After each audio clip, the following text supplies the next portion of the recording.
দর্শকবিন্দু, আজকে আমি দেখাবো একটা তরমুজ থেকে কিভাবে সুন্দর মতো একটা ফুল তৈরি করা যায়। ছাড়াও আরো অনেক ফল আছে, যেমন শসা, গাজর, টমেটো, যা কেটে এমন সুন্দর মতো পরিবেশন করা হবে যা এর আগে আপনি কখনো দেখেননি। দর্শক, ভিডিওটা শেষ পর্যন্ত দেখতে থাকুন, আশা করি সবার ভালো লাগবে। দেখুন, আস্ত একটা তরমুজ থেকে সূক্ষ্ম ধারালো একটা অস্ত্র দিয়ে কি সুন্দর মতো ফুল তৈরি করা হচ্ছে, যা দেখতে বেশ চমৎকার। এবং নিচের অংশগুলা একটু বেশি খোদাই করে লাল অংশটা বের করা হচ্ছে, যেন পুরোটা দেখতে অনেক সুন্দর দেখায়।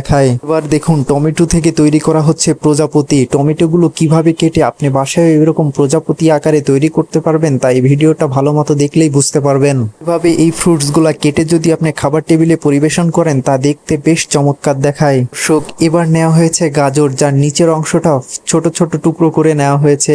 শসা দিয়ে তৈরি করা হয়েছে সুন্দর একটা ফুলের মতো, যার উপরের অংশটাতে গাজরের টুকরা অংশগুলা জুড়িয়ে দেওয়া হচ্ছে, যা দেখতে বেশ চমৎকার লাগছে। তো দর্শক বিন্দু, এবার দেখুন, শসার অংশটা কেটে একটা লাভের মতো করা হয়েছে, যা চারদিকে চারটা লাভ দেওয়া হয়েছে, এবং মাঝখানের অংশটা একটা টমেটো কেটে দিয়ে দেওয়া হচ্ছে।